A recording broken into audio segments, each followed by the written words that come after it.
अभी हमारे बहुत ही काबिल क़द्र दोस्त डॉक्टर मिसबाहुद्दीन साहब, जिनका तवील तजर्बा है सिलेबस के डिज़ाइन करने, तदवीन निसाब में अच्छा खासा तजर्बा है, मुख्तलिफ़ एजुकेशन सिस्टम दुनिया भर के देखने में, और 25 साल से यूएस का क़याम, वहाँ की ज़िंदगियों को नज़दीक से बरता परखा, एनालिसिस किया, उलमा की सोहबत पाई। मैं उनसे दरख्वास्त करता हूँ कि मालिकीन स्कूल, इंस्टीट्यूट के चलाने वाले ज़िम्मेदारों और ओनर्स की सिफ़ात क्या होनी चाहिए, अल्लाह ताला हम सबको अमल की तौफ़ीक़ अता फ़रमाए। इसके बाद इंशाअल्लाह ज़ोहराना थोड़ा सा सस्ताने का वक्त रहेगा। 2 बजे अज़ान होगी, 2:15 बजे जमात होगी। उससे पहले ज़ोहराने से लंच से फारिग कर भी दिया जाएगा इंशाअल्लाह।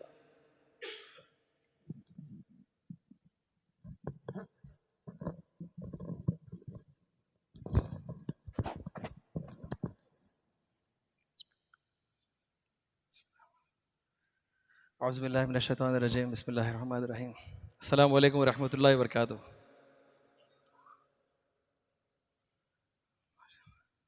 जी, उधर जाके बात करना। नहीं, पहले थोड़ा नर्वस हो रहा हूँ मैं।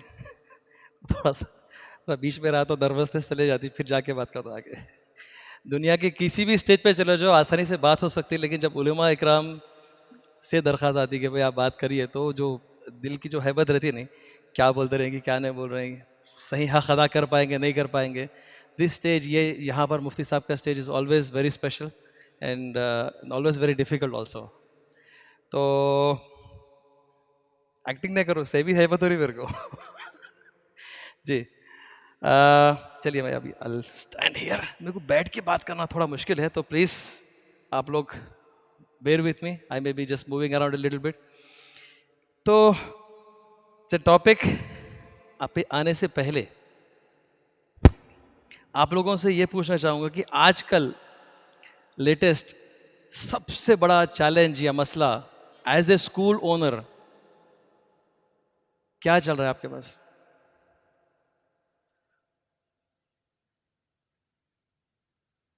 What do you think? What is bothering you the most as a school owner? जी, क्वालिटी ऑफ एजुकेशन, माशाल्लाह। जी, क्वालिटी टीचर्स, ये तो ये तो दिल की गहराइयों से तकलीफ के साथ निकली बात है। जी, और कोई बात? जी, कैरेक्टर बिल्डिंग। जी, बिल्कुल, character building. Okay, slide changer है यहाँ पर, ओके दे दीजिए।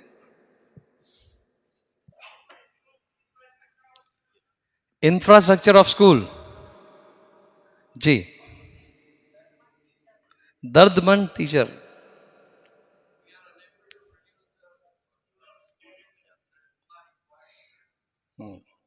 Okay, we are enable to produce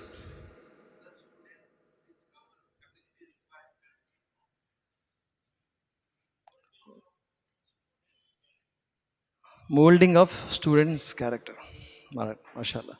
और आप चाह रहे हैं कि ऐसे लीडर्स बनाएं जिस उम्मत की ज़रूरत है, हम नहीं बना पा रहे हैं। जी,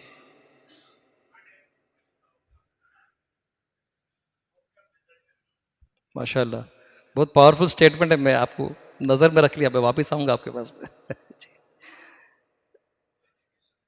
जी, को एजुकेशन, को एजुकेशन की प्रॉब्लम है अपने पास, माशाल्लाह, बिल्कुल।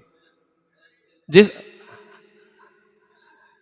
नहीं सुने नहीं आ रहा, आपकी बात नहीं सुने आती मेरे को। जी, और पेरेंट्स को मोटिवेट करना, बिल्कुल। More fees, less quality of education.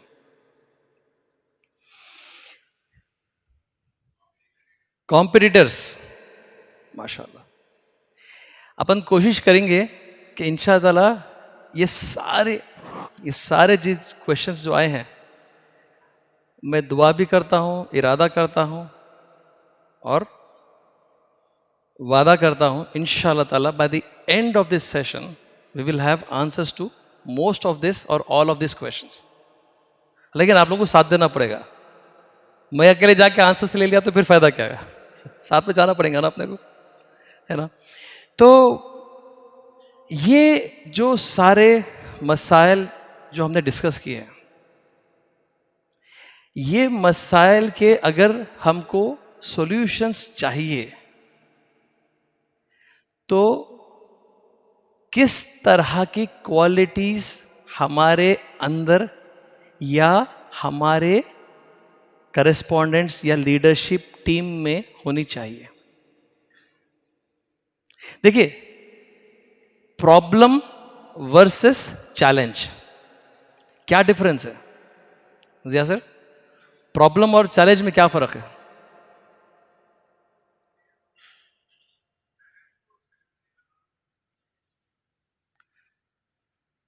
Problem create करना पड़ता है, क्रिएट हो जाता।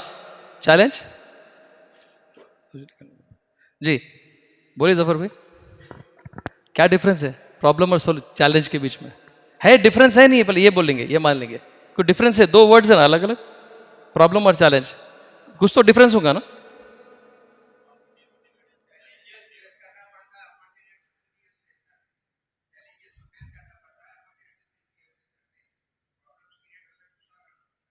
ये एक्सपीरियंस माशाल्लाह जी, आप लोग को समझ आया ना? मेरा डेफिनेशन पता है क्या है? प्रॉब्लम्स बोल तो रोना आता, चैलेंज बोल तो खुशी होती।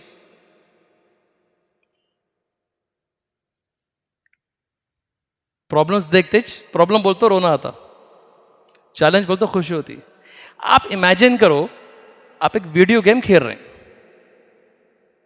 ठीक है? और वीडियो गेम में अब आप जो है सो अक्सर वैसे होता ना, गाड़ी लेके भाग रहे हैं तो वो एक कैरेक्टर रहता है, उन्हें भागता भागता भागता वो प्रिंसेस को बचाना चाहता, बीच में उसको गुंडे मिलते करते। अब जैसे इमेजिन करिए, आप जा रहे हैं और जा रहे हैं और भाग रहे हैं भाग रहे हैं भाग रहे हैं भाग रहे हैं भाग रहे हैं भाग रहे हैं भाग रहे हैं और भाग रहे हैं, फिर भाग रहे हैं, फिर भाग रहे हैं, खाली भागते जा रहे हैं। तो कब तक खेलते गेम आप? One of the most popular games क्या, वो सबवे सर्फर्स, टेंपल रन, ये वो गेम रहते नहीं, उसमें भागते रहता, फिर कुछ ना कुछ चैलेंज आते रहता ना उसमें। अब वो चैलेंजेस कुछ भी नहीं आ रहे हैं और आप भाग रहे हैं, खाली पॉइंट्स ले रहे हैं, फिर भाग रहे हैं, पॉइंट्स ले रहे हैं, पॉइंट्स भी आ रहा समझो, आप भागते जा रहे हैं। कब तक खेलते गेम? खेलते क्यों खेलेंगे बोलिए? We have been created in such a way by Allah subhanahu wa ta'ala that we love challenges. अपनी जिंदगी में भी अगर कोई चैलेंज नहीं आया ना तो जिंदगी में से मजा चले जाता। खाली उठ रहे हैं, खा रहे हैं, फिर मस्त चल रही जिंदगी, खा रहे हैं, पी रहे हैं, स्कूल को आ रहे हैं, घर में जा रहे हैं, फिर जा रहे हैं, जा रहे हैं, आ रहे हैं, जा रहे हैं, आ रहे हैं, जा रहे हैं, सो रहे हैं, उठ रहे, खा रहे हैं। We want to have a life like that, but we don't know what it means to live a life like that. जेल में है वैसा फील होता।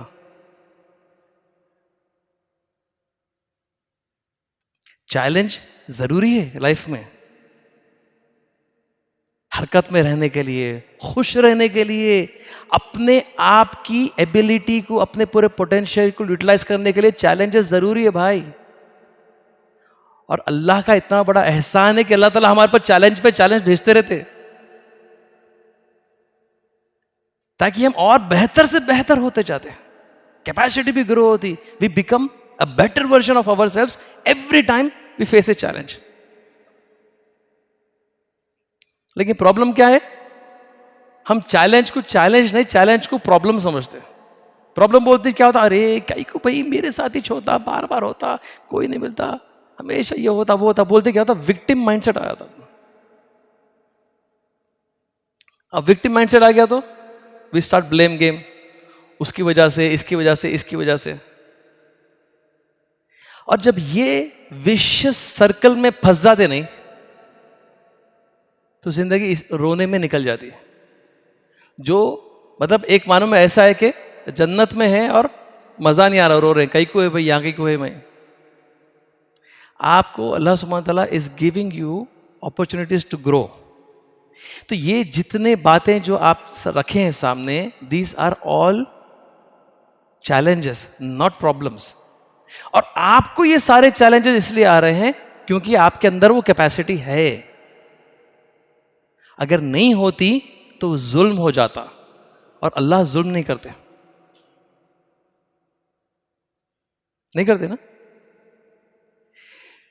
जो चैलेंजेस आपके स्कूल में हैं, हमारा ईमान, हमारा यकीन ये कहता है कि you have the capacity to solve those challenges और the ability to bring people who can help you, to form a team who can help you solve the challenge. Ultimately solution आपके पास में है। क्या करते भाई मक्खी को, क्या करते, मक्खी गिर के दूध में तो फेंक दो, क्या करते मक्खी गिर के तो क्या करते दूध में, बोलो सब कुछ मालूम जी। मक्खी दूध में गिरी तो क्या करते, फेंक देते दूध। कितना अभी आज के जमाने में तस्वुर करना भी मुश्किल है, मक्खी को डुबा के, खैर डुबाना है, चूसना नहीं है होता भी नहीं है मक्खी चूस बोलते इसलिए वो जी। तो मक्खी को डुबा के फेंकना है। क्यों फेंकना है यह भी हमको मालूम है। क्यों भाई, अरे क्यों है भाई, नहीं सो जा रहे हैं आप, नहीं सो रहे ना, नहीं नहीं आपको नहीं बोल रहा, मैं आपके पीछे बोल रहा हूँ। आप नहीं नहीं, मैं जहां जहां तक भी हाथ जा रहा सबको बोल रहा हूँ भाई जी। तो जी ये भी मेरे लिए चैलेंज है वो भी चैलेंज है, अपने आप की नींद को कंट्रोल करना। तो एक में शिफा है, एक में वबा है, यानी कि अगर कुछ उसका नुकसान है तो वो नुकसान का तोड़ दूसरे पर में है। तो मेरा सवाल आपसे यह है कि वो दोनों पर कितनी दूर है, कितनी दूर है।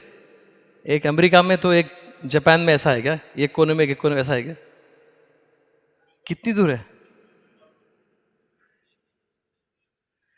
तो अल्लाह की सुन्नत है कि अल्लाह सुब्हानहू तआला हर चीज को पेयर्स में पैदा किया, जोड़ी में।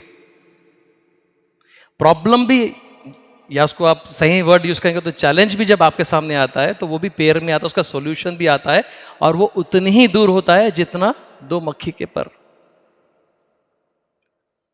प्रॉब्लम ये नहीं है कि हमको सॉल्यूशन मिल नहीं रहा है, प्रॉब्लम ये है कि हम उसको प्रॉब्लम को प्रॉब्लम समझ रहे हैं और विक्टिम माइंडसेट में जाके रोना शुरू कर रहे हैं। हम उसको चैलेंज समझकर एक वीडियो गेम में, यस नेक्स्ट लेवल, या कम ऑन, मैं ये लेवल तक आ गया, मैं 100 लेवल 200 लेवल तक चलेगा, कितना मजा आता। सभी खेल रहे हैं गेम्स, कितना तो it is like that's next level of challenge. उसको हम वो माइंडसेट में आ गए तो प्रॉब्लम का सॉल्यूशन वहीं आसपास कहीं होता है, हमको देखना पड़ता है। The first and foremost thing that we need is the mindset and the belief कि भाई हमारे पास सॉल्यूशन है। और उससे भी इंपॉर्टेंट क्या है कि जहन को खुला रखना। अब देखिए, मैं क्योंकि स्कूल्स में डील करता हूं, बच्चों से बहुत ज़्यादा डील करता हूं, और ख़ास तौर पे बहनें वहाँ पर बैठी हैं माशाल्लाह, I think you are all participating.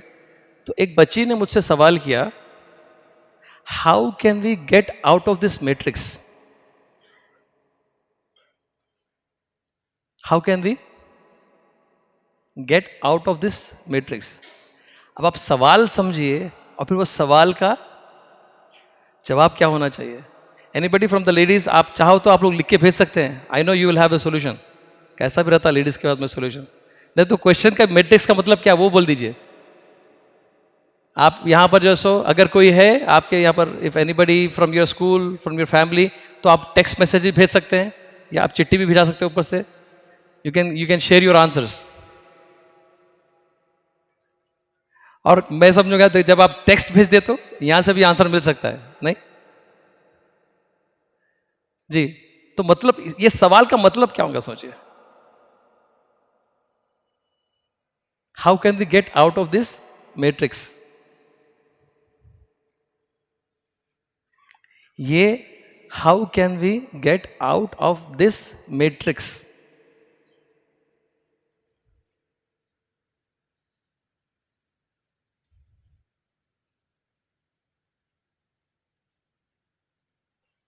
कितनी गहराई है सवाल में। तो पहली चीज, इसका मतलब, इसको डिकोड करेंगे। इसका मतलब यह है कि हम मैट्रिक्स में हैं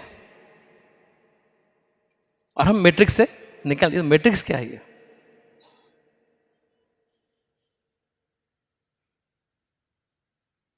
नाइनटीन 2000 के आसपास एक मूवी आई थी, एक मैट्रिक्स के नाम से। तो मैट्रिक्स एक तस्वुर है। वो ये कहता है कि ये पूरी दुनिया एक धोखा है, ये रियल नहीं है। और यहां जो कुछ भी हो रहा है, इट इज मोर लाइक आप एक कंप्यूटर के प्रोग्राम में हो। जैसा टीवी में एक एनिमेशन रहता है, तो आप भी इसके अंदर एक ऐसी दुनिया में है जो रियल नहीं है। और ये दुनिया को किसी प्रोग्रामर ने डिजाइन किया है और वो उसको रूल्स चेंज कर रहा है। अगर ये मैट्रिक्स, ये जो फर्जी दुनिया है, इससे अगर हम निकल गए तो देन वहां पर कोई रूल्स नहीं रहेंगे, हम जैसे जैसा जी सकते हैं। इस क्वेश्चन का मतलब वो है। तो हम ये मैट्रिक्स से कैसा निकले ताकि हम अपनी मर्जी से जी सके। क्यों अपनी मर्जी से जीना है? क्योंकि आजकल के बच्चों का तस्वुर ये है, YOLO, you only live once, you only live once. एक ही बार जीते हैं तो एक ही बार जो दिल में कर लो। लेकिन ये सोसाइटी का प्रेशर है, इन्हों बोलते अम्मा बाबा का, इनका उनका प्रेशर है। तो मैट्रिक्स से निकल के तो सारे बंधन बाउंड्रीज सब खत्म होते हैं, अपन अपने हिसाब से जी सकते हैं। तो भाई कुछ आंसर दे रहे थे सिंपल बोल के, कहां गए? आप बोले ना अभी जी।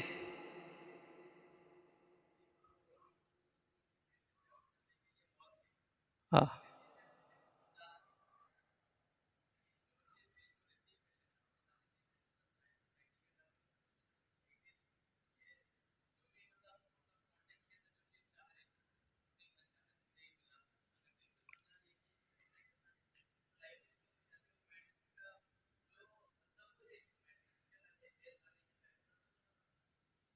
माशाल्लाह, माशाल्लाह, माशाल्लाह जी, माशाल्लाह, माशाल्लाह, माशाल्लाह। बहुत बहुत बढ़िया आंसर है, बहुत बढ़िया आंसर है। तो मैं ये सवाल यहां पूछ के आपको ये बताना चाह रहा हूं मैं कि what kind of challenges are we going to face? Ultimately आपने जब स्कूल खोला था या खोलने वाले हैं, माशाल्लाह कई लोग ऐसे भी हैं जो स्कूल खोलने वाले हैं यहाँ पर, तो कुछ तो आपका एक मकसद, कुछ तो एक फिक्र, कुछ तो आप करना चाह रहे थे। और वो जो कुछ भी है वो हमारे बच्चों से रिलेटेड है। अगर उनका क्या इन्फ्लुएंस है, उनके क्या एस्पिरेशंस है, उनके साथ क्या चल रहा है, अगर वो हमको उसका अंदाजा भी नहीं है, तो फिर हम किस डायरेक्शन में चला रहे हैं गाड़ी, हम करना क्या चाहते थे और हम क्या कर रहे हैं, आर वी डूइंग इनफ? ये जो माशाल्लाह बहुत अच्छा आंसर दिया भाई ने, राइट नाउ इसको कहते हैं सोशल मीडिया इन्फ्लुएंस, नहीं, सोशल मीडिया री इंजीनियरिंग। हमारे सारे बच्चे स्कूलों के इस कदर ऐसे अजीब अजीब चीजों से इन्फ्लुएंस हो रहे हैं और उनका जो परसेप्शन ऑफ लाइफ है वो इस कदर बदलता जा रहा है कि आपकी सारी मेहनत असर करना तो दूर की बात है, उनके जहनों में एंटर भी नहीं कर रही है। ऐसे ऐसे अजीब चीजें, एस्पिरेशंस, ऐसे कॉन्सेप्ट्स उनके सामने आ रहे हैं बच्चों के, कि उनको हमारा दीन एक बहुत बड़ा बोझ नजर आ रहा है। ऐसा रहता है क्या भाई, क्या जरूरी है भाई म्यूजिक को हराम करने की? क्यों नहीं बात कर सकते भाई हम? क्यों भाई ऐसे कपड़े पहनना? इतने सवाल हो जा रहे हैं कि हम हर सवाल का जवाब शायद हम कभी ना दे सके। लेकिन हम कर ये सकते हैं कि उनको हमारी फिक्रों का हिस्सा बनाकर उनको सवाल नहीं, उनको जवाब देने वाला बना सकते हैं। जब मेरे सामने जब ये सवाल आया था मैट्रिक्स का, तो मैंने उसको रेजिस्ट नहीं किया। तो मैंने कहा अरे व्हाट अ वंडरफुल क्वेश्चन, सच में निकलना चाहिए जी। कुछ आया क्या, कुछ पॉइंट्स आए? दीजिए भाई। आई नो लेडीज के पास बहुत अच्छे, बहनों के पास बहुत अच्छे पॉइंट आते हैं जी। माशाल्लाह माशाल्लाह जी।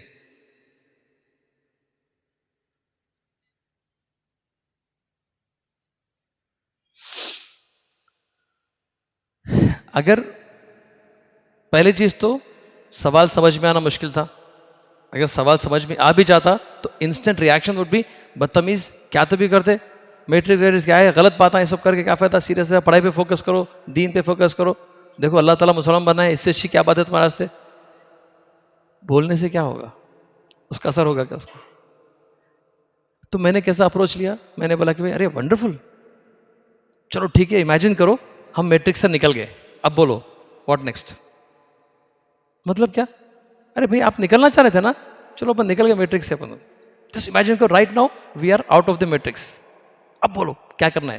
देयर आर नो रूल्स, कुछ भी रूल नहीं है, कोई सोसाइटी का प्रेशर नहीं है, तुम कुछ भी नहीं है, अब बोलो क्या करेंगे, लेट अस स्टार्ट। बहुत ही कंफ्यूज हो गई, अरे ये क्या बात है? बोला सवाल आपका इतना, इमेजिन करो, बोलो क्या करेंगे? ठीक है, आपको खाने का कोई रूल नहीं है, पहनने का कोई रूल नहीं है, आपको घूमने का कोई रूल नहीं है, बोलो अब क्या करते हो?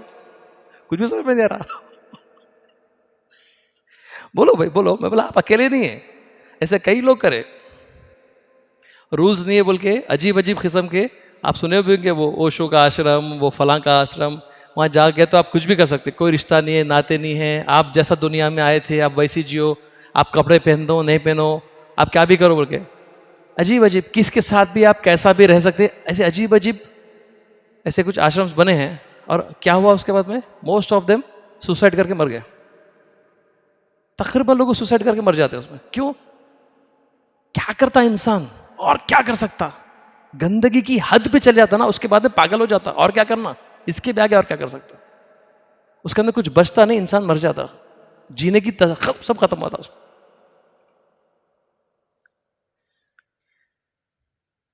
तो तब फिर मैं एक्सप्लेन किया, ये सब एग्जांपल्स देके मैं एक्सप्लेन किया कि ये जो मैट्रिक्स है ना, वाकई में ये दुनिया फर्जी है। हम क्या बोल रहे हैं, हमारे उलेमा क्या बोल रहे हैं? ये दुनिया एक मकड़ी का जाला, मक्खी का घर, इसके से इसका ऐसा, इसका कोई तस्वुर हकीकत ही नहीं है इसकी। अल्लाह सुब्हान तआला इसको क्रिएट करे तो मैट्रिक्स क्रिएट करने वाला शैतान या कोई गलत नहीं है, अल्लाह सुब्हान तआला खुद क्रिएट किए हैं इसको।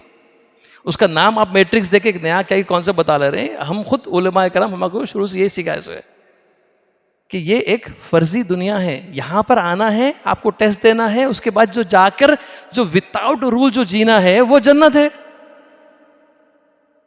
वही तो जाना है, सबको वही जाना है। और जन्नत में जो चाहे कर सकते हैं आप। और वहां का तस्वर वो भी हमको पता है। अब आपको नहीं आ रहा तस्वर करने, हम बताते जन्नत का तस्वर क्या है। आप जो खाओ ऐसा होगा, आप ये करो ऐसा होगा, जन्नत कैसी रहेगी वो भी बता दिया गया आपको। और वो जन्नत के बदले आपके आपके जान को खरीद लिया गया। तो बहरहाल द पॉइंट इज कि आज के जमाने में अगर if we are not open to learning, अगर आप बच्चों से इंटरेक्ट नहीं करें, आप टीचर्स के मसाइल को सुने नहीं, तो हम सॉल्व कैसे कर सकते हैं? और सडनली उसको अगर हम रिजेक्ट करना शुरू कर दिए आइडियाज को, तो फिर हमको जो अल्लाह की तरफ से हमको जो अपॉर्चुनिटी मिल रही है ना, हम उसका, उस नेमत का हम ठुकरा रहे हैं। एक मानो में चैलेंज इज ए नेमत, और हम सबको अल्लाह सुब्हानहू तआला ने मुख्तलिफ चैलेंजेस से नवाजा है। जी प्लीज नोट माई लैंग्वेज। मुख्तलिफ नेमतों से जैसे नवाजा ना, चैलेंजेस से नवाजा है, और जो चैलेंज से नवाजा है उसकी सलाहियतें ऑलरेडी आपको दे दी गई। तो हम थोड़ा सा अब एक क्विज करके देखते हैं कि व्हाट काइंड ऑफ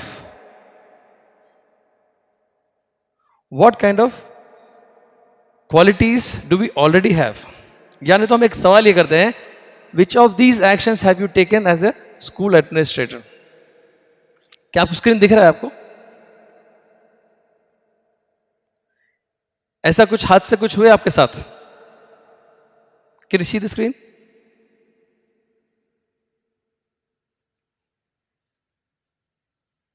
देख सकते हो?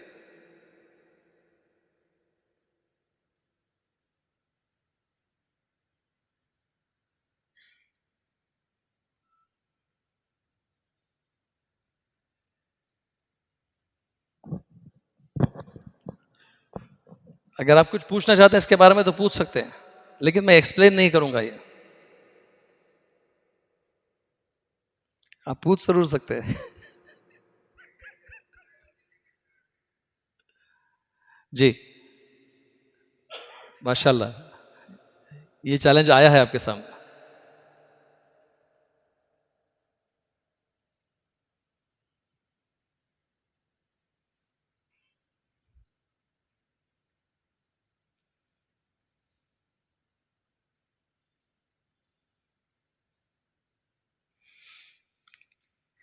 आपने जो चैलेंजेस प्रेजेंट किए थे, quality of teachers, quality of students, जी, या फिर फाइनेंशियल सस्टेनेबिलिटी, या फिर जो बोले ना, ये तो हमारे बेसिक प्रॉब्लम्स हैं जिसके सॉल्यूशंस हमारे पास ऑलरेडी मौजूद हैं, if we start looking for the solutions.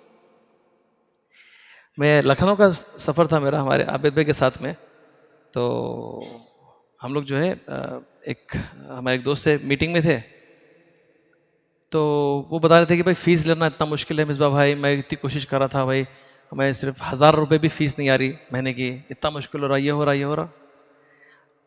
लेकिन एक बात बोलता हूँ आपको। मेरा जी बोलिए। There is nothing called affordability. मैं समझा नहीं, क्या बोले आप? समझा नहीं बात को? तो मेरे काबिल दोस्त है, आप शायद कुछ लोग जानते भी उनको, सिराज भाई, तो बोले मिसबा भाई there is nothing called affordability. मतलब ऐसा क्यों बोल रहे हैं आप? तो बताए कि मेरी वो ब्रांच जहां पर स्कूल की फीस 1000 रुपये भी निकलना मुश्किल है, वो ब्रांच वालों ने इस साल एडवांस पे करके 6500 रुपये के किताबें खरीदे। एवरी चाइल्ड, जहां 1000 रुपये फीस नहीं निकलती, वहां 6500 रुपये के लोगों ने किताबों का सेट लिया है। और ये कैसे हो गया भाई? It's very interesting. How come? अरे यार 1000-2000 की किताबें बेचना मुश्किल रहता है, यहाँ पर 6500। तो उन्होंने बताया कि जब उन्होंने पेरेंट टीचर कॉन्फ्रेंस किया था, उन्होंने कुछ नया सिस्टम ले रहे थे, तो कुछ और भी लोग आए थे बाहर से, तो जिस तरह से उनको बताया गया, उसकी वैल्यू क्रिएट की गई। जब लोगों को समझ में आया कि उनको क्या मिलने वाला है और इससे क्या हो सकता है, तो उनके लिए जिसको 1000 रुपये की फीस देना मुश्किल है, उन्होंने खुशी खुशी 6500 की किताबें खरीद ली। अल्लाह सुब्हान ताला के पास, अल्लाह के खजानों में कोई कमी नहीं है। कमी है तो हमारे मांगने में है।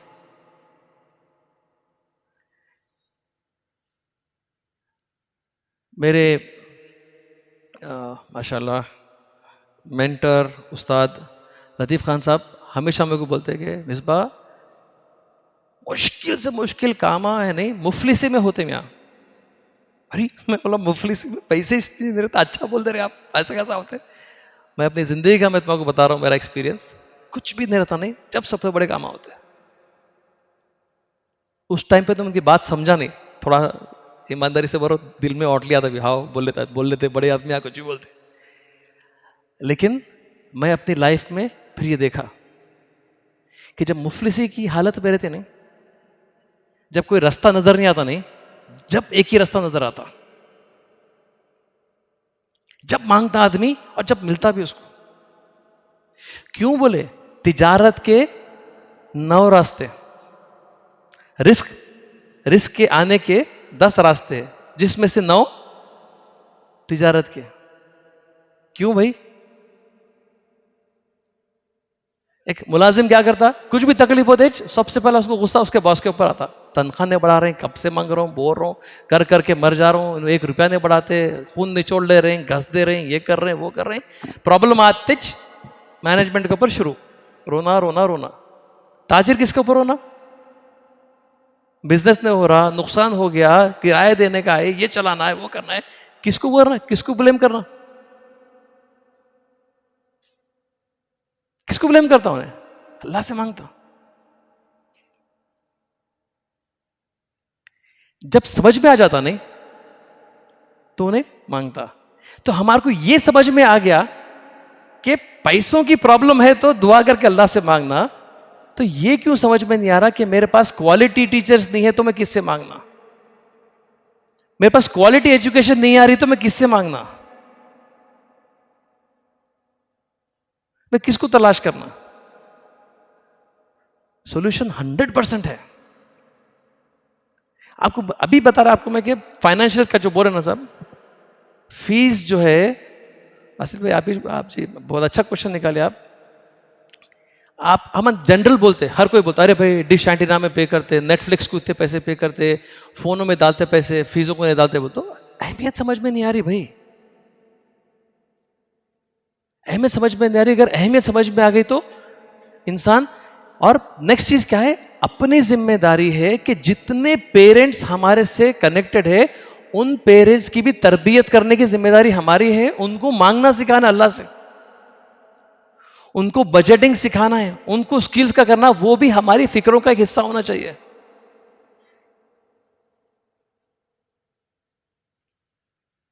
यहां हमारे काबिल दोस्त बैठे हैं, अशर भाई जरा सा प्लीज चेहरा दिखाइए आपका। ये हमारे दोस्त माशाल्लाह यंग साइंटिस्ट, कौन से नेशनल साइंटिस्ट मिला, कौन सा अवार्ड मिला था आपको? यंग साइंटिस्ट का अवार्ड इनको नेशनल लेवल पे मिला हमारे अशर भाई को। इनसे मेरी रिसेंटली मुलाकात हुई ऐसे प्रोग्राम में, इसी की बरकत से। लास्ट ईयर मैं यहां पर आया था तो यूनुस भाई जो है सो, यूनुस भाई बोल के एक साहब से मुलाकात हुई, उन्होंने मेरे को इनसे कनेक्ट करे। ये साहब माशाल्लाह करियर, बच्चों का करियर और पेरेंट्स के करियर कि उसके ऊपर स्कूल वालों को सिखाने जाके कि भाई कैसा वर्कशॉप्स लेना, बच्चों का जहन कैसा खोलना, मैं तसव्वुर ही नहीं था मेरे को।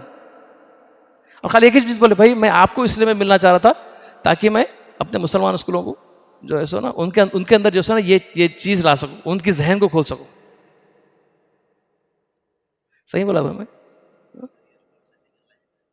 बच्चों के साथ पेरेंट्स की भी कर सकते हैं। मैं इसलिए बता दिया आपको, आप चाहो तो कभी ब्रेक में मिल सकते हैं इनसे। उसी तरह से अगर ढूंढने निकले तो ऐसे कई हीरे मौजूद हैं, कई हीरे मौजूद है, सॉल्यूशंस मौजूद है अपने पास में। टीचर्स का भी क्या मसला है? Most of the times our teachers are stuck in the vicious loop of victim mindset.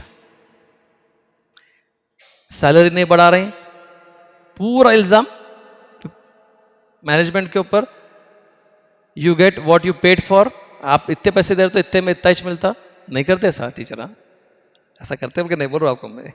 हाँ दिल में कभी कभी ख्याल आ जाता, इंसान है उन्होंने भी आ जाता कभी कभी ख्याल, लेकिन हमारे टीचर है ऐसे नहीं है, आप समझ लेंगे। देखो देखे अब जाते शुरू कर देखे, बोले ना मिसबा सर बोल के जाके स्कूल में बोले कि ऐसा नहीं होता, कभी कभी ख्याल आता, इंसान है आता।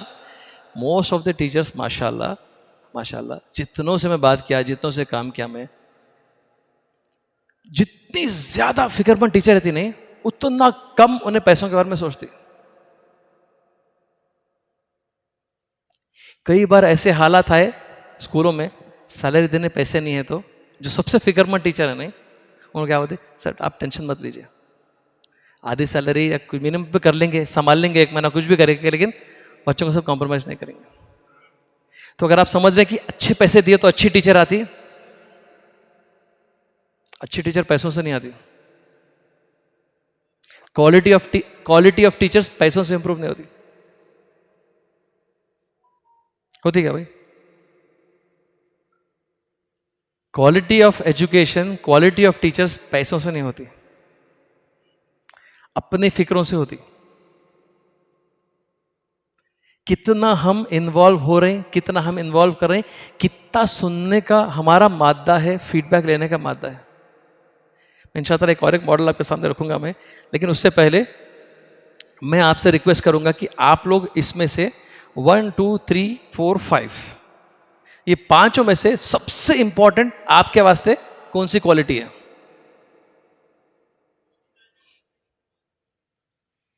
तो अपन क्या करेंगे ना, 1 2 3 4 मैं पूछता हूं, पहले आप लोग अच्छा देख लीजिए स्क्रीन को, फिर मैं क्या कहता हूं 1 पूछा तो जो लोग उसको ज्यादा प्रिफर करते हैं हाथ उठाइए।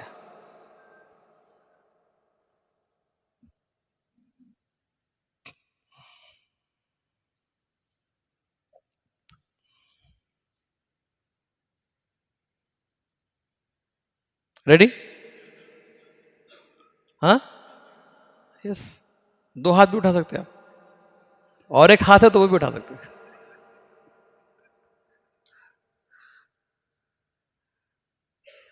रेडी?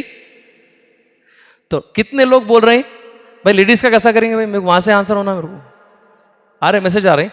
आप लोग को नहीं आ रहे? किसी भी स्कूल के लेडीज नहीं है यहाँ पर, अक्सर तो हस्बैंड वाइफ भी रहते, आ रहे ना आंसर? आ रहे ना? तो उठाना उनकी, तो एक हाथ आपकी तरफ से, एक हाथ उनकी तरफ से, ठीक है ना? सबके पास में 2 हाथ है जी। बिस्मिल्लाहिर्रहमानिर्रहीम। तो how many of you think that the first quality is the most important for a school leader? Okay, Abid भाई थोड़ा सा जरा काउंट करना भाई। 1 2 3 4 5 माशाल्लाह, कितने ऐसे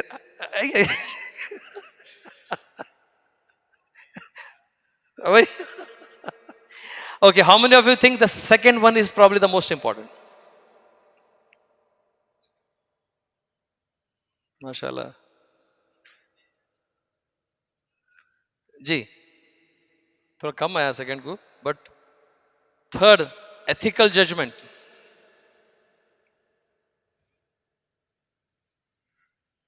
कम है इसके भी। एडेप्टेबिलिटी टू चेंज, वाह, अच्छा, तो वहां से भी काउंटिंग भी हाँ करते हैं ना। Fifth, how many of you think it's fifth? क्या भाई, इधर से कोई बोल रहे? हाँ, क्या क्या है? सेकेंड एंड फिफ्थ बोल रहे 20 लोग, माशाल्लाह। आप भी फिफ्थ बोल रहे, क्यों बोल रहे साहब फिफ्थ आप? हाँ,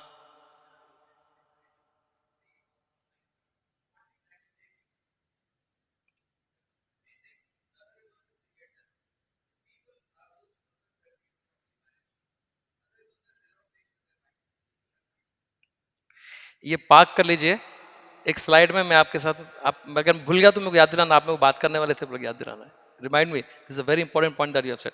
आपका कहाँ गया उधर? उन्होंने नहीं, हाँ भूल जाना नहीं, याद दिलाना मेरे को। आप भी एम्पैथी पे काफी हाथ उठाए, अच्छा माशाल्लाह, अच्छा। हाँ, अरे उनके पास ही ज्यादा रहता है एहसास, एहसास में मर जाते बेचारे जी।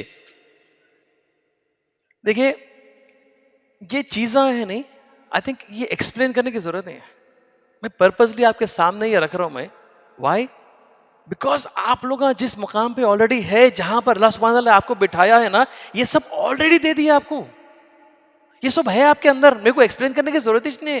क्या क्वालिटीज? अरे ये क्वालिटीज आपके अंदर है ऑलरेडी, ये पोटेंशियल है, इसलिए अल्लाह ताला ने आपको वो जिम्मेदारी भी दी है और वो चैलेंजेस भी दिए हैं जिसको हमको काम करना है। अलबत्ता हम ऐसे कुछ चीजों को नजर डालेंगे जिसके ऊपर शायद हमारी अभी हमारी फिक्र या हमें अंदर नहीं जा रही है। चलिए वन मोर हम देख लेते हैं। What about this? लेडीज से भी please, can someone take the lead over there? Okay, ma'am आप जरा सा फर्स्ट वाला चेक करके बोलिए, how many of you think that you consistently demonstrate in your role? Consistency in decision making, courage to take responsibility,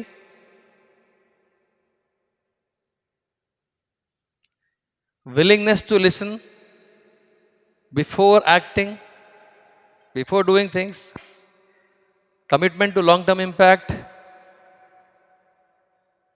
स्टूवर्डशिप and responsible decision making. Stewardship को आप simple terms में आप बोल सकते हैं कि भाई ये अल्लाह के खलीफा बनना। यहां पर वन कितने लोग बोल रहे हैं भाई? यहां पर लोग सब फिगर में है। चेक कर रहे हैं फिर से एक बार, अपने आप से पूछ रहे हैं सब लोग, सही भी ये करते क्या?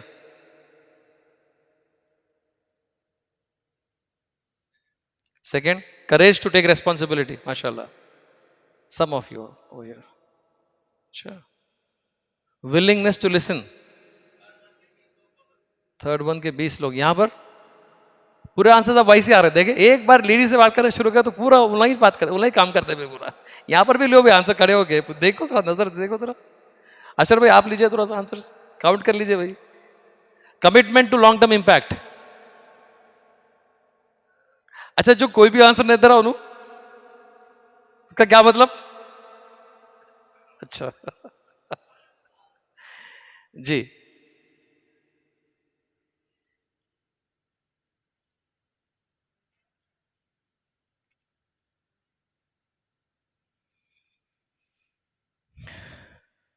मैं जब आपसे बार बार ये कह रहा हूं कि सारी क्वालिटीज आपके अंदर है, तो मैं अगर आपसे बोलूं या ना बोलूं ये आपको ऑलरेडी मालूम है।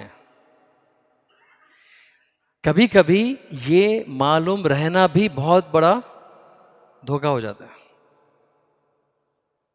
क्या मतलब?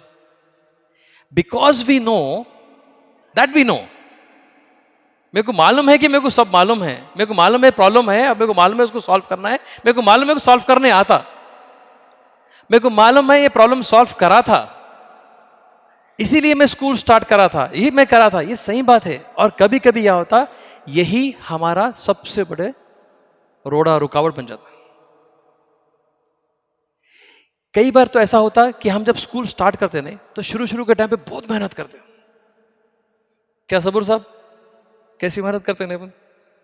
एक एक आवाज पे हजार 2,000 लोगों को जोड़ लेते नहीं, सांस लेते भी मुश्किल होती तो लोगों को ला लेते आप। हाँ, आते लोग सुनते, मेहनत करते अपन, अल्लाह का एहसान है। और लोग, लेकिन क्या होता मालूम है, वो मेहनत करके हम एस्टैब्लिश करते और हमको शुरू में कुछ रिजल्ट्स भी आते, उसके बाद में हम क्या होता है हमें, यस ये ऐसा काम होता है, ये ऐसा काम चल रहा बोल के हम क्या कहते हैं, मुतमईन हो जाते। कंप्लेसेंट होना मतलब मुतमईन हो जाना। मुतमईन होना पॉजिटिव है नेगेटिव है? जैसे इंसान मुतमईन हो गया वहां से डाउनफॉल, उल्टी गिनती, सफर शुरू हो जाता।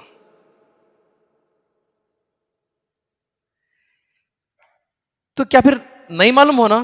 क्या पहले करे सो? आपको ये समझना, हम सबको आज ये तय करना जरूरी है कि we are living in a highly complex, dynamic, ever changing, disruptive, blah blah blah blah blah world. और भी देख सकते, आपको भी आते कुछ भी टर्म्स डाल दो, राइट? वू का वर्ल्ड बोल के कॉन्सेप्ट चल रहा है। वो का मतलब क्या? Volatile, unpredictable, uncertain, complex, ambiguous. क्या किच वो आखिरत का जमाना मतलब उसका। सुबह में मुसलमान है तो रात तक भरोसा नहीं है, रात में है तो सुबह तक भरोसा नहीं है। मुसलमान बनना बोल तो क्या है हाथ पे? We have entered those times.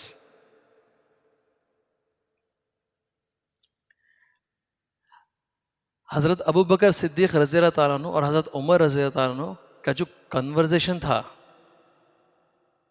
Right after रसूलुल्लाह सल्लल्लाहु अलैहि वसल्लम लेफ्ट दिस वर्ल्ड, जब पर्दा फरमाए रसूलुल्लाह सल्लल्लाहु अलैहि वसल्लम, तो आप दोनों का जो मुकालमा है इतना इंटरेस्टिंग है। उसका एक सेंटेंस आपको बोलता हूं, आप दोनों मुत्तफिक तौर पे ये बात कर रहे हैं कि अब दुनिया में 100% ट्रुथ, हक यही है बोल के वो बोलने का सिलसिला खत्म। वही खत्म यानी कि कोई भी चीज 100% यही यकीनी है बोल के बोलना खत्म।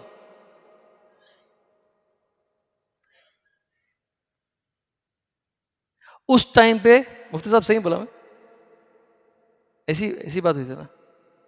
इसीलिए उस टाइम पे ही क्या बात करे थे कि हमको मशवरा करना सिखाया गया था। क्यों सिखाया गया था?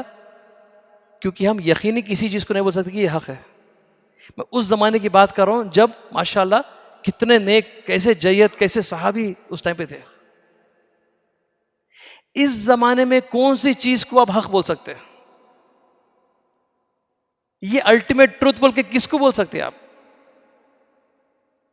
ये फॉर्मूला काम करता है बोल के कैसा बोल सकते हैं आप?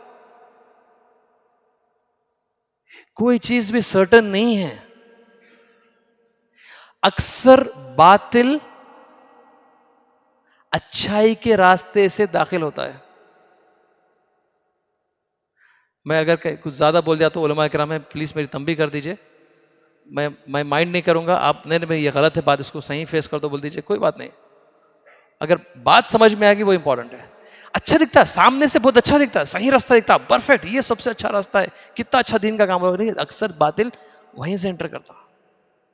किसी भी सिचुएशन पे, किसी भी आपके तरीके के ऊपर आप 100% यकीन से ये नहीं बोल सकते कि भाई ये हमारा ये मेथोडोलॉजी है, ये हमारा एडमिशन का तरीका है, ये हमारा टीचिंग का तरीका है और ये हमारा परफेक्ट है, ऐसे ही काम कर रहा होगा, नहीं बोल सकते। कंसिस्टेंटली हमको अपने सारे कामों को इवैल्यूएट करते जाना पड़ेगा। ठीक है, लास्ट ईयर हम ये करे थे, इस साल क्या बोलते, क्या करना चाहिए? Is it still working? नहीं भाई, लास्ट ईयर करे थे ना, चलो चलता अपन अपन जब तक कुछ और नया काम करेंगे, जब तक बोल के अगर जैसे आप पैसिव हो गए,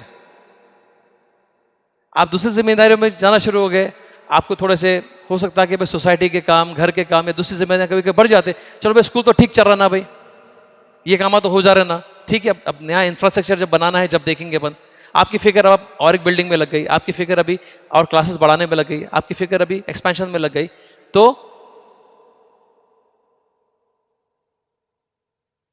नहीं करना नहीं है, लेकिन यहां से नजर भी नहीं हटा सकते।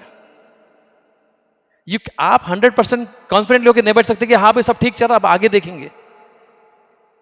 जहां नजर है वहां असर है। जैसे नजर हट जाती है, जैसे आप जो उसके बारे में आप थोड़ा सा बेफिक्र हो जाते, वहां से हमारे सिस्टम में प्रॉब्लम आना शुरू हो जाती है। तो हम अपने स्कूल को ऑटो पायलट पे डाल के हम कॉन्फिडेंट नहीं हो सकते। अगर ऐसा करना है तो फिर सबसे पहले आप रिजाइन कर दीजिए।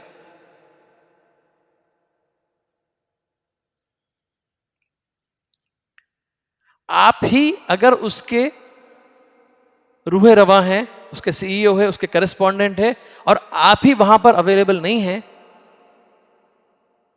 और कोई और भी वो जिम्मेदारी नहीं देख रहा क्योंकि आप वहां पर है, तो बहुत बड़ा खसारा है। अगर आप एक्टिव रोल प्ले कर रहे हैं एज ए स्कूल लीडर, तो फिर आपको नजर रखनी पड़ेगी, आपको इन्वॉल्व होना पड़ेगा, आपको देखना पड़ेगा। लेकिन आज के इस बदलते हुए जमाने में, जहां पर एआई का इतना, हर चीज का सॉल्यूशन अब एआई से आ जा रहा, ये कैसा करना, वो कैसा करना, हर कोई से पूछ रहा, प्रेजेंटेशन अभी एआई से बन जा रहे हैं। क्या प्रॉब्लम भी उन्हें बोल रहा है, क्या सॉल्यूशन भी उन्हें बोल रहा। अब तो कोशिश कर रहा है एजेंटिक्स बल्कि एक सॉफ्टवेयर वो आ रहा, अब ने सॉल्यूशन बना के देता कहते, उसके बाद में वो सॉफ्टवेयर पूरा एजेंटिक्स का वो रोबोट में डालते कहते, फिर रोबोट पूरे पूरे काम करना लगेंगे। तो दुनिया जा रही है, दुनिया ऐसे रास्ते पे जा रही, अल्लाह आलम क्या होने वाला है उसका आगे जाके। लेकिन इतना याद रखिए कि सीआई का कोई रिप्लेसमेंट नहीं। अभी सीआई क्या है? Collective intelligence. इसीलिए मशवरा है। और कलेक्टिव इंटेलिजेंस सिर्फ आपका या आपके यस बोलने वाले 4-5 लोगों के इनपुट का नाम कलेक्टिव इंटेलिजेंस नहीं है। अगर आपके कलेक्टिव इंटेलिजेंस जो मशवरे के हल्के के जिससे आप मशवरा करते उसके अंदर अगर एक भी क्रिटिक शामिल नहीं है तो फिर आप खसारे में हैं। अगर आप अपने फैसलों के खिलाफ नहीं सुन सकते तो फिर आप खसारे में हैं।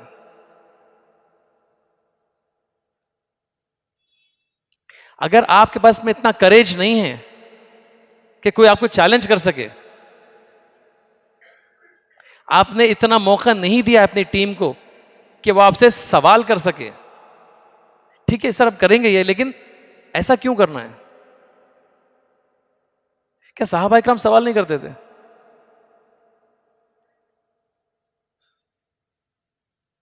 अगर रसूलुल्लाह सल्लल्लाहु अलैहि वसल्लम ने अगर उनको वो उतना मौका वैसा तरबियत नहीं की होती थी तो हम तक दीन कैसे पहुंचता था?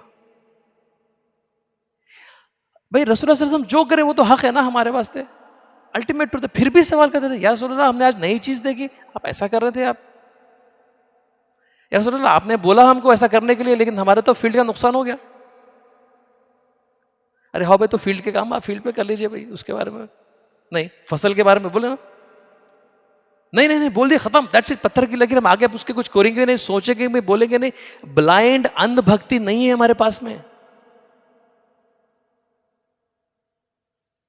बिल्कुल नहीं। वो अंधभक्ति को तो याद आया कल वो कहेगी वो डिबेट भी हुई ना, वो माशाल्लाह बहुत अच्छा, उसकी जरूरत तो हमको नहीं थी लेकिन एक जमाने में ऐसे डिबेट्स बहुत हुआ करते थे। हमारे पास में नहीं है, हमारे पास में अंधभक्ति नहीं है, हमारे पास में बराबर सवाल करने की इजाजत है। बट क्या हम अपने सहाबा को, अपने टीम को, अपने साथियों को वैसा तैयार कर रहे हैं हम लोग? Are we giving them psychologically safe spaces जहां पर हमारी टीम, हमारे टीचर्स, हमारे बच्चे गलती कर सकते हैं?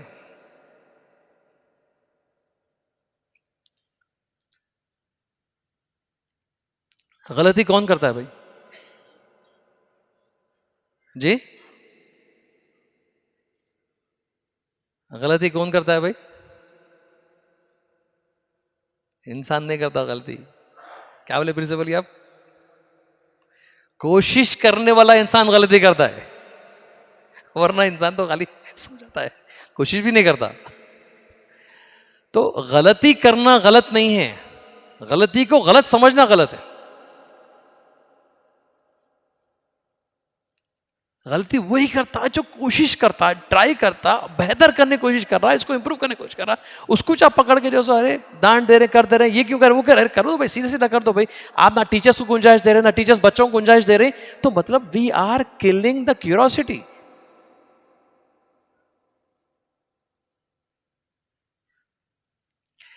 बच्चों के बचपन का कत्ल कर दे रहे हैं। Children are born with curiosity, उनका तो काम ये था कि भाई सवाल करे, कोशिश करे। गिरना, चलना सीखने के लिए 10 बार, 25 बार, 50 बार गिरना था उनको। अगर आपके पास में गलती करने की इजाजत नहीं है तो बच्चा चलना कैसे सीखेगा? उन्हें जब उन्हें गिरेगा नहीं सीखेगा। अस्सलाम वालेकुम। मैं नहीं देखा था तो और कॉन्फिडेंटली बोल सकता था, लेकिन अभी थोड़ा सा एहतराम नहीं, लेकिन इसका एक पॉजिटिव साइड भी हो सकता है, थोड़ा सा वाइब और अच्छी आ गई तो इंशाअल्लाह ताला खोल के बात हो सकती है। हजरत मौलाना खालिद बेग नदवी साहब मौजूद हैं हमारे बीच में माशाल्लाह, और मेरे लिए फख्र की बात है माशाल्लाह उनके सामने कुछ बोलने का मौका मिल रहा है जी। तो साइकोलॉजिकली सेफ स्पेसेस क्रिएट करना है, not only for your students but also for your teachers. Teachers को अगर आप पूछेंगे ना, अक्सर उनका क्या रहता मालूम आंसर?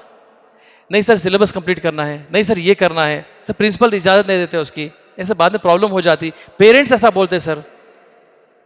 तो आप दीजिए ना मौका, ठीक है मैम आप टेंशन मत लीजिए, पेरेंट्स को हम हैंडल करेंगे, प्रिंसिपल हम बात करेंगे, आप ट्राई तो करिए, आप कोशिश तो करिए, आप सॉल्यूशन लाने की कोशिश तो करिए, मौका तो दीजिए। नहीं तो सॉल्यूशंस कहां से आएंगे, इंप्रूवमेंट कैसा होगा? और हम लोग वी एज लीडर्स इस जमाने में जिसकी हम बात करें, वो जमाना जिसके अंदर से कोई चीज भी हक या यकीनी नहीं है, हाईली कॉम्प्लेक्स एंड वोलेटाइल जमाना है, इसके अंदर हमको लीडर्स से ज्यादा जी लीडर्स बनाने की जरूरत है या फॉलोअर्स बनाने की जरूरत? मैं भी यही बोलता था, मैं भी हमेशा यही बोलता था, लीडर्स बनाने की जरूरत है, लीडर्स बनाने की जरूरत है, लीडरशिप लीडरशिप लीडरशिप। कैसे? लड़ लेने के वास्ते, और फिरके पैदा करने के वास्ते, और मसलका करने के वास्ते। हजरत उमर रज़ी अल्लाह तआला अन्हु became the best of the leaders because he was the best of the follower. Follower का वर्ड मैंने कंफ्यूज करने के लिए डाला उधर, उसको रसूलुल्लाह सल्लल्लाहु अलैहि वसल्लम ने फॉलोअर नहीं कहा, सहाबा का है, कंपेनियन का है। दे वर लीडरशिप रेडी, लेकिन उनको अगर ऑप्शन दिया जाता तो वो हमेशा से किसी के ताबे बन के काम करना पसंद करते थे, कोई भी उसमें से खुद लेकर काम करना नहीं चाहता था। हाँ, जब मौका आ गया तो काम करिए, हर किसी ने अपनी अपनी जिम्मेदारी पूरी की, लेकिन वो लोग पावर हंग्री नहीं थे। हम जो लीडरशिप लीडरशिप की जो बात कर रहे हैं, नहीं, हम लोग क्या कर रहे हैं मालूम है? ऐसे कैरेक्टर्स क्रिएट करना चाह रहे हैं जो हर किसी को अपनी चलानी है।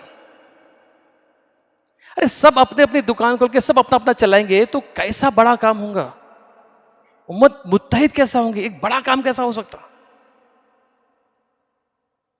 देखो, फॉलोवर का दूसरा डेफिनेशन क्या है?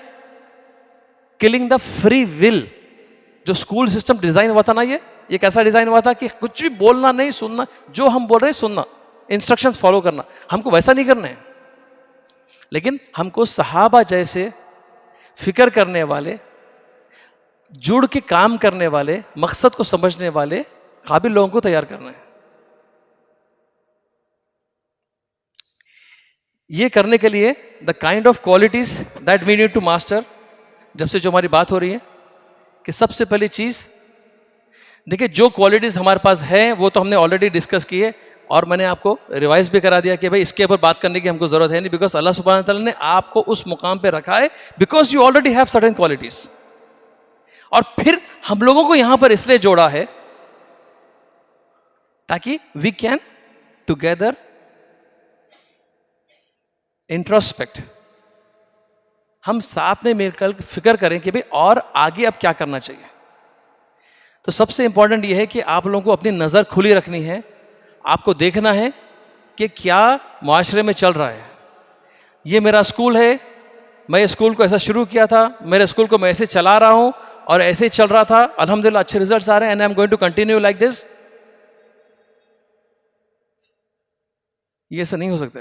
बहुत तेजी से इंटरनेशनल लेवल पर, नेशनल लेवल पर, चाहे वो ओवरऑल पॉलिटिकल स्पेस हो या टेक्नोलॉजी का इन्फ्लुएंस हो या सोशल मीडिया री इंजीनियरिंग की बात कर रहा था मैं, बच्चों के क्या इन्फ्लुएंसेस है, बच्चे क्या बनना चाह रहे हैं, बच्चे किस कदर आपके कॉन्सेप्ट में उतरे हैं या कितनी नफरत कर रहे हैं या बोझ समझ रहे हैं हमारा इस तरह से रहना, वो अगर आप नहीं समझे, उसको एड्रेस नहीं करें। जब मैंने आपका एग्जाम्पल बताया आपके सामने, मैट्रिक्स वाला एग्जाम्पल, जो चीज उसको बोझ दिख रही थी, इमीडिएटली वही चीज दीन का हिस्सा बन गई।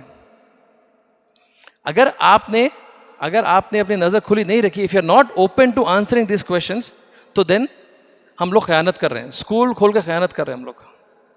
आपको ट्रेंड्स पर नजर रखनी पड़ेगी, क्या चैलेंजेस चल रहे हैं उस पर नजर रखनी पड़ेगी, आपको खुद सॉल्यूशन ढूंढना है, या फिर जैसा हम बजट के लिए दुआ मांगते हैं वैसे ही आपको हर चैलेंज के लिए, हर सॉल्यूशन के लिए दुआ मांगना है।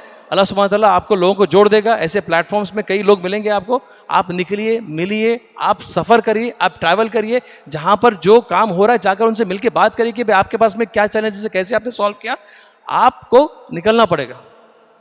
But this will happen only if you realise कि हाँ, मुझे अब ये चेंजेस करने चाहिए। किसका ये जी, ये प्रॉब्लम वर्सेस चैलेंज की हमारी बात ऑलरेडी हो चुकी है कि हमारा माइंडसेट जो है, प्रॉब्लम वाले माइंडसेट में जाकर विक्टिम नहीं बनना है, चैलेंज वाला माइंडसेट एक्सेप्ट करना है, ताकि हर चीज, हर चैलेंज आपको, हर स्ट्रगल आपको अपॉर्चुनिटी नजर आए। ये तो हमारी बात हुई। लेकिन एक चीज है, वो मैं आजकल इस साल मैं काफी इसके ऊपर बात कर रहा हूं, वो है teaching your children how to How to? Teaching your children how to fail. Teaching your children how to fail. हमारे पास में अब जो ज़माना है, हमारे बच्चे जब बाहर जब निकलेंगे तो उनके पास में फूलों के सेज नहीं सजी है, हमवार रास्ते नहीं है, बहुत चैलेंजेस हैं. ये जो बच्चे जिस दुनिया में काम करेंगे जाकर, वो दुनिया इतनी आसान, उतनी सिंपल नहीं है. We need to help them experiment. उनको कोशिश करना सिखाना है. अगर फेल हो रहे हैं तो फेल होना सिखाना है उनको, और ग्रेसफुली फिर कैसा खड़े होना है. फेल होना एंड नहीं है. It's not the end of the life, it's not the end of the world. चलो ठीक है, चलो माशा हो गया, कोई बात नहीं, चलो अब व्हाट नेक्स्ट. ये वाला माइंडसेट, रेजिलियंस वाला माइंडसेट लाना है. ग्रेसफुली कोई काम नहीं हो पाया, ठीक है कोई बात नहीं, चलो ठीक है, ये अल्लाह की मर्जी थी, let me try, let me start all over again. मैं ये कोशिश करूं. ये वाला माइंडसेट आपके अंदर तो डेवलप हुआ है. इतने धक्के खा के हमारे बच्चे बहुत कमजोर हैं. आजकल के बच्चे इतने फ्रेजाइल है कि धक्के पे वो लोग टूट जा रहे हैं. बाज़ाब्ता एक रिसर्च है, उसको कहते हैं weakest generation on the face of the planet. ना शादियां टिक पा रही हैं, ना जॉब्स टिक पा रहे हैं, ना बिजनेस टिक पा रहे हैं. गिग इकोनॉमी, थोड़ा कोशिश करते छोड़ देते, ये करते कोशिश छोड़ देते. तो हमारे बच्चों के अंदर ये डेवलप करना पड़ेगा. Resilience is the ability to bounce back. हम गिरेंगे, हम हारेंगे, लेकिन हम फिर कोशिश करेंगे, हम फिर कोशिश करेंगे. ये this is the culture that we need to develop through psychological safe spaces पर बात हुई है. उसके लिए हमको क्या करना पड़ेगा? We need to design some experiences. सिर्फ पढ़ाई के हद तक आप एग्जाम लिखा पास हो गया, ऐसा नहीं. सबसे पहले आपके पास कल्चर होना चाहिए कि भाई यू कैन, आप अपने हिसाब से डिजाइन कीजिए. आप ये बोल सकते हो कि भाई हमारे पास में पासिंग परसेंटेज अभी 60% है, 35 नहीं है, 60% है. अरे वो कैसा? जो बच्चे नहीं कर पाए ना, उनको फिर मौका दीजिए, उनसे बात करिए, मिलिए, उनको बोलिए ठीक है बेटा नहीं कर पाए आप 50% हो गए, ठीक है, you failed, you have failed, it's okay, जिंदगी में होता है. अब फिर कोशिश करो, हाँ आपको फिर मौका देंगे, पूरी मेहनत करो, कम बैक. आप ऐसे कई एक्सपीरियंसेस डिजाइन कर सकते हैं. इवेंट्स हैं आपके, बहुत सारे अपॉर्चुनिटी आप डिजाइन कर सकते हैं. ठीक है. उसी तरह से हमको अपने आप के इमोशनल एलिमेंट्स को समझना जरूरी है. How am I feeling right now. अगर आपको लग रहा है कि आज मेरी तबीयत सही नहीं है, चिड़चिड़ में हूं, तो एड्रेस कर लीजिए उसको before presenting your self in front of others. और ये आपको अपने टीचर्स को सिखाना है. How am I feeling right now, उसको एक्नॉलेज करना है और उसको एड्रेस करना है. इट्स ओके बोल के अंडर द कारपेट ब्रश कर देंगे तो उससे क्या होगा? और नुकसान होगा, उससे फायदा नहीं होगा उससे. और फाइनल चीज जो जब से हम कलेक्टिव इंटेलिजेंस की बात कर रहे थे हम लोग, ये बहुत इंपॉर्टेंट है कि हम लोग आपस में ना ही सिर्फ अपने स्कूल के अंदर मशवरे का हल्का बनाएं, बल्कि हम दूसरे स्कूल्स के साथ जो हमारे महलों में है, हमारे एरियाज में है, उनके साथ में हम एक रेगुलर मिलने का एक सिस्टम बनाएं. एक ऐसा सिस्टम बनाएं जिसके अंदर हम खुल के उनसे बात कर सके. अरे यार ये नई प्रॉब्लम सामने आ रही है, आपके पास में आ रहा है क्या, आपके पास में क्या सोल्यूशन आ रहा है. अगर हम खुल के आपस में डिस्कस नहीं कर सके, खुल के हम एक 4 लोग मिलकर सेम प्रॉब्लम में फेस हो रहा है, उनसे मशवरा नहीं कर सके, तो फिर हम अपने ही एक छोटे से वर्ल्ड व्यू में फंसे रहेंगे.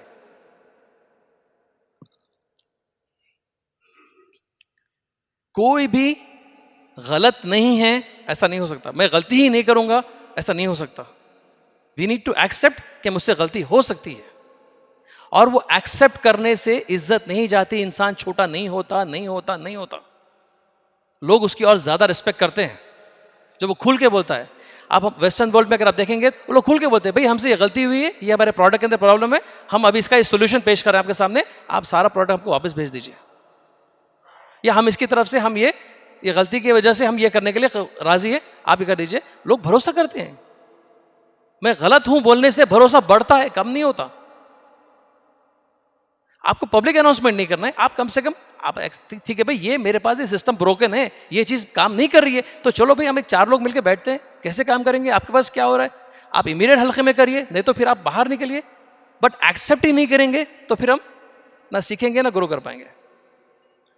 तो इसके लिए अल्हम्दुलिल्लाह हम लोगों ने एक कोशिश की कि भाई एक ऐसा सिस्टम तैयार कर। मुफ्ती एहसान साहब से मैं गुजारिश करूंगा कि वो कुछ मिनट के लिए यहाँ पर आए। तो हम लोगों ने कोशिश की कि भाई इदारों में हमारे पास में दारुल एहसान होना चाहिए। अब आप बोलेंगे दारुल एहसान क्या है? दारुल एहसान की बुनियाद ये है, मुफ्ती एहसान साहब की निगरानी में हम लोगों ने कॉन्सेप्ट के ऊपर काम किया कि दारुल एहसान की बुनियाद ये है कि भाई हर कोई अपने काम को कैसा बेहतर दिन पे दिन बेहतर करते जाए।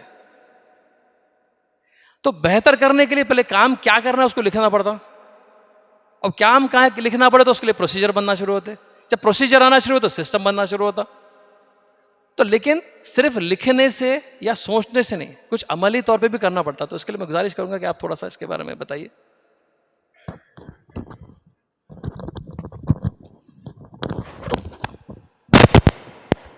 अस्सलामु अलैकुम वरहमतुल्लाहि वबरकातुह। नहमदुहु व नसल्ली अला रसूलिल करीम।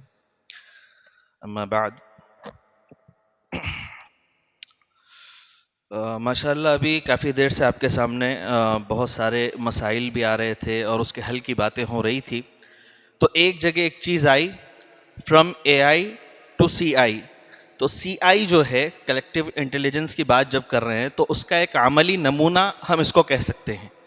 हम दारुल एहसान जो डिपार्टमेंट जिसको बनाया गया है, हम ये कह सकते हैं कि ये एक ऐसा इंडिपेंडेंट डिपार्टमेंट होगा। अल्हम्दुलिल्लाह हम लोगों ने इसको हमारे पास मेंबर एकेडमी में इम्प्लीमेंट किया है।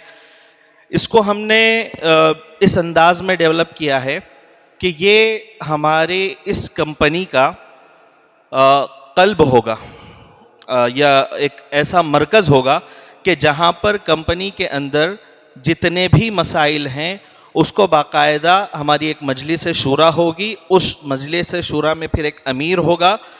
तमाम मसाइल जो कुछ भी आते हैं जिस भी डिपार्टमेंट से, चाहे वो मैनेजमेंट से रिलेटेड हो, चाहे दीगर जितने डिपार्टमेंट्स मौजूद हों, उनसे रिलेटेड जो भी मसाइल आते हैं, उन मसाइल को शरीयत के रोशनी में किस तरीक़े से बेहतर अंदाज़ और बेहतर उसलूब में उसको हल किया जा सकता है, वो काम हम दारुल एहसान के ज़रिए से करते हैं। इसको एक दूसरा नाम आप दारुल क़ज़ा भी दे सकते हैं। लेकिन दारुल क़ज़ा का जो कॉन्सेप्ट है हम फिर उसको एक मखसूस दायरे में लेकर के चले जाएंगे, इसलिए इसको थोड़ा सा और वसी बनाने के लिए आप लोगों के सामने ये चीज़ पेश की गई। इसका एक दूसरा अंदाज़ भी हम ये कह सकते हैं, हमने हदीस जिब्रील पढ़ी है जिसमें अल्लाह के रसूल सल्लल्लाहु अलैहि वसल्लम से एहसान के बारे में सवाल किया गया। तो अल्लाह के रसूल ने जो जवाब दिया, अंत अब्दुल्लाह कअन्नका तराहू, कि तुम इबादत ऐसे कर रहे हो जैसे तुम खुदा को देख रहे हो, और अगर ये मुमकिन नहीं तो अल्लाह तो तुमको देख रहा है। ये एक एहसास है, और यहाँ पे माशाल्लाह काफ़ी उलमा मौजूद हैं तो इसकी गहराई में जाने की ज़रूरत नहीं है। ये एक एहसास है जो कि बंदे को खुदा से जोड़ने वाला है। अगर मैं ये कहूँ कि इश्क़ इलाही के रास्ते की एक तरह से ये सीढ़ी है, या ये एक जज्बा है जिसके ज़रिए से बंदा अपने रब के बेइंतहा करीब होगा। क्योंकि इश्क़ इंसान के अंदर जब आ जाता है किसी चीज़ का, तो उसका तसव्वुर इंसान के जहन के अंदर आना शुरू हो जाता है।